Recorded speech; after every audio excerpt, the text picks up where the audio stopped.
Shalom, shalom, umat Tuhan yang saya kasihi. Saya percaya saudara hari ini dalam keadaan baik. Dan saya mau ingatkan bagaimanapun keadaan kita, bagaimanapun kesulitan, kesukaran, hari-hari ini yang kita lalui khususnya dalam COVID-19 ini, kita nggak tahu kapan berakhir. Tapi saya berdoa dengan sungguh-sungguh supaya saudara dikuatkan dalam menghadapi setiap tekanan yang ada. Dan iman saudara makin hari makin tumbuh. Iman saudara makin hari makin kuat dan kokoh. Karena 2 hari ini saudaraku, Tuhan ingatkan saya tentang ayat yang kita akan baca ini. Memang percaya Yesus gratis. Percaya Tuhan Yesus gratis. Tapi ada harga yang harus kita bayar. Artinya apapun yang kita alami, apapun yang sementara kita hadapi, kita harus terus percaya Yesus. Iman kita harus kokoh dan kuat. Tundukkan kepala, kita berdoa. Kami mengucap syukur, berterima kasih buat malam hari ini. Tuhan, urapi hamba-Mu, supaya apa yang hamba sampaikan hanya isi hati-Mu saja Tuhan.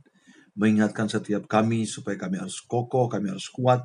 Apapun tekanan, kesukaran, masalah, pergumulan, bahkan kesulitan yang kami hadapi, Yesus hidup dalam hati kami. Dan kami hidup dalam Kristus. Kami akan kuat menghadapi tekanan-tekanan yang ada. Kami tidak lari, bahkan kami tidak menyangkal Tuhan Yesus dalam hidup kami. Terima kasih Bapa, urapi firman-Mu, kuatkan setiap kami yang lemah, yang bimbang hari-hari ini, yang ragu akan firman-Mu. Ingatkan mereka Tuhan, bahwa sungguh Yesus ada, sungguh Yesus hidup. Tuhan, terima kasih. Dalam nama Tuhan Yesus Kristus aku berdoa mengucap syukur. Haleluya. Amin. Ya, salam saudara. Sungguh 2 hari ini Tuhan ingatkan saya, yaitu ayat di dalam Markus. Coba kita baca dulu. Markus ayat 14, ayatnya yang ke-26 sampai ayatnya ke-31. Markus 14 ayat 26 sampai 31. Demikian firman Tuhan. Saudara baca Alkitab juga ya, supaya saudara tahu apa yang saya lagi bahas pada malam hari ini. Petrus akan menyangkal Yesus. Sesudah mereka menyanyikan nyanyian pujian, pergilah mereka ke Bukit Zaitun. Lalu Yesus berkata kepada mereka, kamu semua akan tergoncang imanmu, sebab ada tertulis, aku akan memukul gembala dan domba-domba itu akan bercerai-berai. Akan tetapi sesudah aku bangkit, aku akan mendahului kamu ke Galilea. Kata Petrus kepadanya, biarpun mereka semuanya tergoncang imannya, aku tidak. Gitu. Ayat 30. Lalu kata Yesus kepadanya, aku berkata kepadamu, sesungguhnya pada hari ini, malam ini juga, sebelum ayam berkokok 2 kali, engkau telah menyangkal aku 3 kali. Ayat 31. Tetapi dengan lebih sungguh-sungguh, Petrus berkata, sekalipun aku harus mati bersama-sama engkau, aku tidak akan menyangkal engkau. Semua yang lain pun berkata demikian. Dia tetap ngotot. Apapun yang terjadi, goncangan, tantangan, ancaman seperti apapun juga, aku tidak akan pernah menyangkal Yesus. Ini renungan kita, saudaraku. Kita kenal bahwa Petrus ini murid yang sangat menonjol. Petrus ini murid yang sangat dekat dengan Tuhan Yesus, bahkan murid yang diandalkan lah gitu. Nah, pada waktu itu Yesus berkata bahwa nanti itu iman kita akan goncang dengan situasi, kondisi, tekanan, masalah, penolakan, bahkan mungkin sebagai anak-anak Tuhan kita dikucilkan, kita mungkin dihina, kita mungkin dicaci, kita mungkin dijauhi, bahkan mungkin kita akan mati gitu. Bahkan mungkin kita akan terancam nyawa kita karena mengikut Kristus. Dia bilang, Petrus, tidak. Walaupun semuanya tergoncang imannya, aku tidak. Bahkan Yesus berkata, dengar Petrus, sebelum ayam berkokok 2 kali, kamu sudah menyangkal aku 3 kali. Dia bilang, Petrus, sekali-kali tidak akan. Dia ngotot nih. Aku tidak akan pernah menyangkal engkau. Mati sekalipun. Bahkan bersama-sama dengan engkau pun mati. Aku tidak akan pernah menyangkal engkau. Saudara, dari renungan ini, banyak kita kemudian berpikir bahwa kita akan kuat sampai akhir di mana Tuhan panggil kita. Tapi secara jujur, saudara coba cek diri saudara masing-masing dan diri saya. Saat kesulitan, saat jawaban doa, saat tekanan, saat pengucilan, saat dijauhi, kadang iman kita goyang gitu. Kau mengikuti Yesus malah kita dijauhi, kau mengikuti Yesus malah kita difitnah, kau mengikuti Yesus malah kita dikucilkan, kau mengikuti Yesus kayaknya jabatan-jabatan strategis tidak saya dapat, kau mengikuti Yesus kayaknya susah banget hidup saya. Saudara, itu baru mengenai jabatan dan keinginan kita. Tetapi bagaimana kalau goncangan, ancaman? Hari-hari ini kita nggak bisa tutup mata bahwa kejadian di Makassar, gereja Katolik, terjadi bom bunuh diri.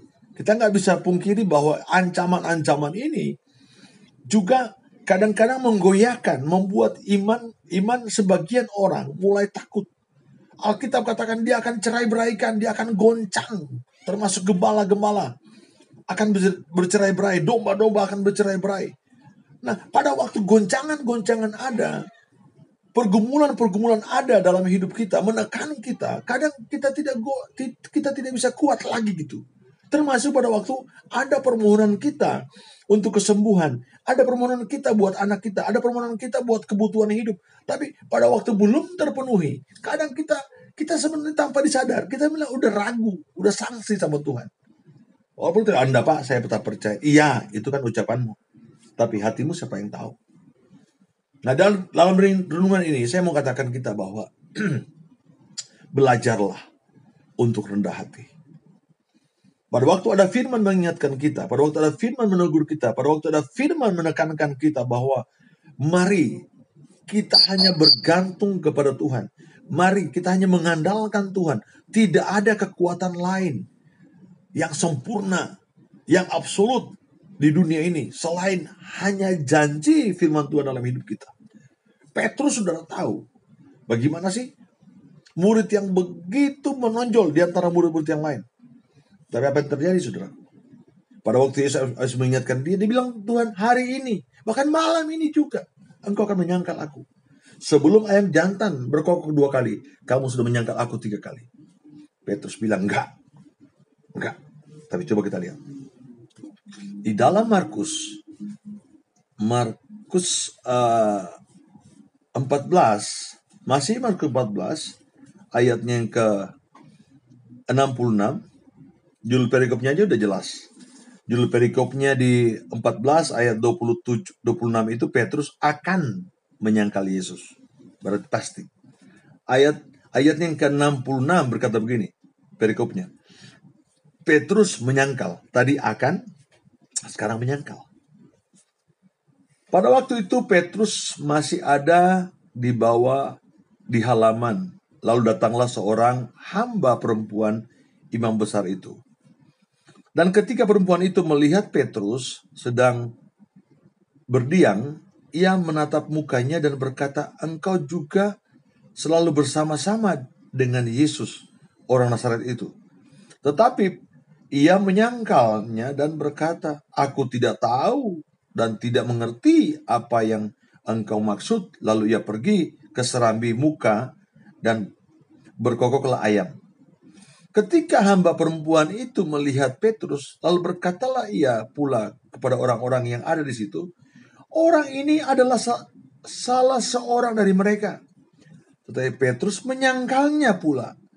Tidak lama kemudian orang-orang yang ada di situ berkata juga kepada Petrus, engkau ini pasti salah seorang dari mereka. Maka mulailah Petrus mengutuk, dengar baik, mengutuk dan bersumpah, aku tidak mengenal orang yang kamu sebut itu. Dan pada saat itu berkokoklah ayam untuk kedua kalinya. Maka teringatlah Petrus bahwa Yesus telah berkata kepadanya, sebelum ayam berkokok 2 kali, engkau telah menyangkal aku 3 kali. Lalu menangislah ia terseduh-seduh. Coba. Pelajaran apa yang bisa kita ambil di sini? Dia bilang, aku sekali-kali mati sekalipun, aku tidak akan pernah menyangkal engkau. Padahal Petrus ini pribadi yang begitu dekat dengan Tuhan.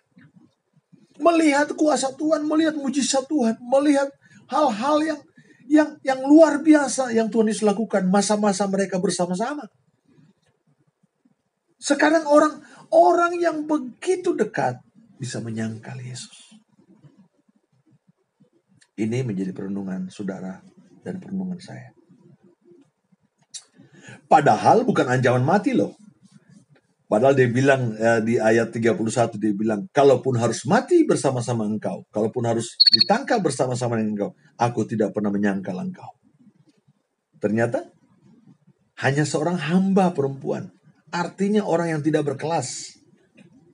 Bukankah engkau juga sering bersama-sama dengan Yesus orang Nazaret itu? Oh tidak, aku tidak kenal dia. Oh tidak, aku tidak kenal dia. Kemudian berkata lagi, kayaknya iya. Enggak, aku nggak kenal dia. Dan yang ketiga, dia mengutuk. Bersumpah dan mengutuk. Aku tidak pernah tahu apa yang kau maksud itu. Aku tidak pernah kenal orang itu. Saudara, memang kesulitan yang kita hadapi hari-hari ini, kesukaran, mungkin masalah penyakit saja. Mungkin masalah kebutuhan ekonomi, saudaraku. Belum sampai dapat ancaman yang serius dari orang-orang yang membenci anak-anak Tuhan atau kekristenan. Saudaraku, kita harus betul-betul melekat dengan firman Tuhan. Kita makan ini firman dan jadi rema dalam hati kita. Sehingga kalau hal itu pun terjadi, hal itu pun diizinkan Tuhan, kita alami. Kita harus tetap berkata, sekali Yesus, tetapi Yesus. Petrus saja bisa ingkar, nyangkal malah. Artinya apa? Saya sampaikan ini buat saudara dan saya. Itu buat saya juga gitu. Mari, saudaraku, kita makin hari makin cinta Tuhan, makin hari makin kokoh pengenalan kita akan Yesus. Sehingga tidak mudah goyah, tidak mudah lari, tidak mudah menghindar, tidak mudah menolak dia, tidak mudah menyangkal dia. Jadi saya katakan belum aja parang di sini. Kalau coba parang di sini, apakah saudara dan saya akan tetap setia sama Tuhan Yesus? Seorang perempuan saja ngomong bukan ke kamu bersama-sama dengan dia, dia bisa nolak gitu, dia bisa membantah, dia bisa menyangkal. Apalagi kalau Tuhan izinkan di sini parang gitu. Betul nggak kita akan tetap berkata sekali Yesus, tetap Yesus? Hanya orang-orang yang betul-betul hidup di dalam firman ini yang akan tetap berkata, sekali Yesus, tetap Yesus. Kalaupun aku hidup, tetap Yesus. Kalaupun aku harus mati, tetap Yesus. Pelajaran apa yang bisa kita ambil dari pembacaan firman ini? Akan menyangkal Yesus, Petrus akan menyangkal Yesus, dan Petrus menyangkal Yesus. Yang pertama apa? Tidak ada yang bisa kita sombongkan. Termasuk kerohanian kita. Termasuk kehebatan kita berteologi, termasuk kehebatan kita di dalam menyampaikan firman Tuhan dimanapun kita berada, termasuk kehebatan kita menginjil. Tidak ada yang bisa kita sombongkan, saudara. Semua itu semata-mata karena kasih karunia Yesus yang memberikan kita kemampuan untuk melakukan itu. Tanpa pertolongan Tuhan kita nggak mampu melakukan itu. Jadi jangan sombong gitu. Mentang-mentang sudah S1, S2, S3, S4, doktor dan profesor gitu. Kemudian terjadi perdebatan, saling maki sana, maki sini, saling menyesatkan satu sama lain. Merasa ajarannya lebih hebat, dia yang lebih mengerti. Saudaraku, saya orang gak ngerti apa-apa, enggak apa-apa. Enggak apa-apa. Saya hanya belajar terus. Sekolah teologi yang saya sekolah di NTO Solo hanya untuk supaya dasar saya nggak salah gitu. Pengenalan saya nggak salah gitu. Dan itu nggak perlu diperdebatkan hal-hal seperti itu. Diributkan, kemudian satu sama lain saling menyerang, menyesatkan satu sama lain. Dengar baik saudara. Tuhan memanggil kita bukan menjadi ahli-ahli Taurat, ahli-ahli Farisi, bukan. Memanggil kita untuk apa? Pergi, jadikan seluruh bangsa ini muridku. Baptis mereka, ajarkan mereka melakukan kehendak Bapa. Itu kok aja, itu keperintahnya. Bukan belajar supaya saling menyerang satu sama lain, bukan. Saya nggak pernah mau ikut-ikutan itu. Walaupun sering saya lihat di YouTube, saya cuman ya senyum dan berdoa saja. Tuhan tolong berikan mereka hati yang lembut. Tolong Tuhan berikan mereka hati yang baik. Karena kehebatan seperti apapun yang kau punya kemampuan, yang kamu lagi cerita tentang Tuhan. Yang berikan kamu pengertian untuk mengerti tentang Tuhan, itu Tuhan. Dan tidak ada yang disombongkan. Kita enggak dari sorga turun ke bawah kok. Enggak, kita nanti akan ke sorga gitu. Bukan dari sorga turun ke bawah. Bukan maha tahu kita. Jadi saya mau mendorong umat-umat Tuhan. Marilah kita setia dengan Tuhan. Cinta Tuhan dengan sungguh-sungguh. Pelajari Alkitab dengan sungguh-sungguh.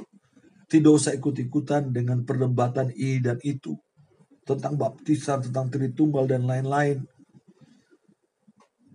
Bukan itu diperdebatkan itu. Tapi itu dipahami. Dan apa dilakukan. Saya nggak sehebat orang-orang itu dalam berdiskusi. Saya nggak sehebat itu. Tapi saya belajar. 1-2 ayat yang saya tahu, saya berusaha lakukan itu. Itu aja.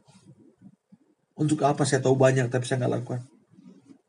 Saya belajar kepada Ketua Sinode Pak Rubin Adi. Saya belajar. Itu banyak sekali saya belajar. Khususnya ada 1 poin saya belajar. Untuk apa kita punya rencana 8 tapi kita nggak lakukan apa-apa? Lebih bagus rencana 1 dan 2 tapi dilakukan, dikerjakan sampai tuntas, sampai selesai. Daripada rencana 8 tetapi tidak ada satupun yang dikerjakan. Saya banyak belajar teologi praktis. Saya banyak belajar tentang teologi keseharian, kebutuhan-kebutuhan kita dari ketua sinode kita gitu. Memang benar. Nggak usah kita banyak ribut. Kita lakukan saja apa yang kita tahu, apa yang kita mengerti. Dengan apa? Jangan sombong. Kita bisa mengerti ini, kita bisa paham, kita bisa tafsirkan ini. Itu Tuhan yang ngasih. Bukan kehebatan kita. Sudahlah, rendah hatilah. Jangan sombong. Ayo mari kita belajar rendah hati. Kita belajar hidup seperti hatinya Yesus. Dia taat. 2 hari ke depan kita akan masuk. Besok kita akan masuk Jumat Agung loh. Di mana ada satu pribadi yang rela mati buat saya dan saudara. Dia tanggung semua dosa pelanggaranmu. Tangannya terpaku buat apa? Supaya tangan tangan kita itu memberi orang, membantu orang, mendoakan orang, memberkati orang. Bukan menampar orang. Mahkota duri udah jelas tuh. Duri yang masuk itu segini panjangnya saudara. Masuk dan darah bercucuran. Tujuannya apa? Supaya kita punya pikiran yang baik. Pikiran Kristus. Pikiran yang manis, yang sedap didengar. Itu hal-hal yang baik. Hal-hal firman yang kita masukkan di pikiran kita. Bukan hal-hal kejahatan, dendam, kebencian kita masuk sini. Kemudian terekam di sini. Bukan. Tapi hati yang manis. Pikiran yang bersih. Pikiran yang baik. Yang sedap didengar gitu loh. Itu makna mahkota duri itu. Dadanya terpukul, remuk-remuk nih dada Tuhan Yesus. Tujuannya apa? Supaya kita punya hati-hati baik. Dia tebus hati kerasmu. Dia tebus hati kebencianmu. Kepahitanmu dia tebus. Dia rela hancur dadanya. Buat saudara dari saya. Kakinya dipaku. Untuk apa? Untuk supaya kita pergunakan kaki ini berjalan ke tempat-tempat melayani. Ke tempat-tempat yang benar, bukan tempat-tempat yang salah. tapi pakai tempat-tempat yang benar gitu. Itu yang Tuhan mau ajarkan kita.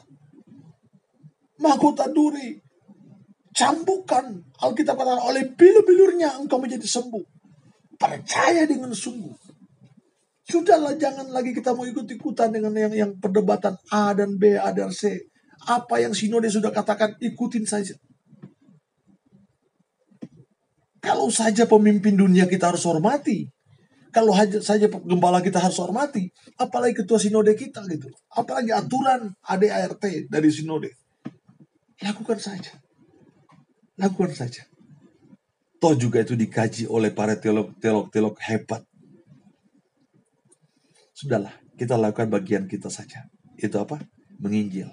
Pergi, jadikan seluruh bangsa ini muridku. Bagian kita itu. Mulai terus belajar setia, cinta Tuhan, sampai Tuhan datang. Bagaimana bisa cinta Tuhan sampai Tuhan datang? Pelajari firman Tuhan hari lepas hari. Saudara yang terpapar COVID hari ini, aku berdoa dengan sungguh. Biar bilur-bilur Kristus menyembuhkan engkau.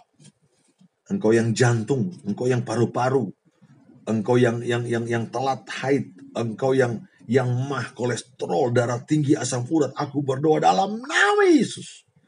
Alkitab yang bilang, bukan saya yang bilang. Oleh bilur-bilurnya engkau menjadi sembuh. Percaya dengan iman. Alkitab katakan, percaya dengan iman, maka hal itu akan terjadi bagimu. Bagi yang kita percaya, bagi yang Tuhan memberkati kita, menyatakan mujizat dalam hidup kita. Ini yang Tuhan mau. Mari saudara, dari bacaan kita, kisah Petrus tadi mengajar kita jangan sombong. Ya, terus mengajar kita rendah hati. Kita bisa ini, kita bisa itu, semua karena kebaikan Tuhan. Tuhan Yesus memberkati. Mari kita doa. Kami mengucap syukur, berterima kasih kepada Tuhan buat malam hari ini Tuhan. Kami percaya ini hari Kamis, besok kami akan masuk Jumat Agung. Tuhan tolong berkati kami, supaya setiap kami terus mengandalkan Tuhan, berharap penuh hanya kepada Tuhan, dan karya salib-Mu itulah yang menyembuhkan setiap umat-Mu hari ini. Aku berdoa dalam nama Yesus Kristus, apapun yang sakit, dan berharap kepada Tuhan, dalam nama Yesus Kristus, dia disembuhkan. Dari tempat ini, dari siaran ini, aku memberkati gembala-gembala, bahkan pemimpin sinode kami, bahkan gembala-gembala, pendeta-pendeta, guru-guru Injil, para misionaris, para evangelis, dimanapun mereka melayani Engkau. Tuhan berkati, cukupkan setiap kebutuhan-kebutuhan mereka di dalam melayani Engkau. Terima kasih Bapa, Engkau terus kuatkan aku, untuk berikan aku hikmat untuk hari lepas hari menyampaikan isi hati-Mu, yang bukan saja memberkati yang mendengar dan menyaksikan, tapi memberkati aku terus. Terima kasih Bapa. Hari ini kami diajar jangan sombong dan harus rendah hati. Amin.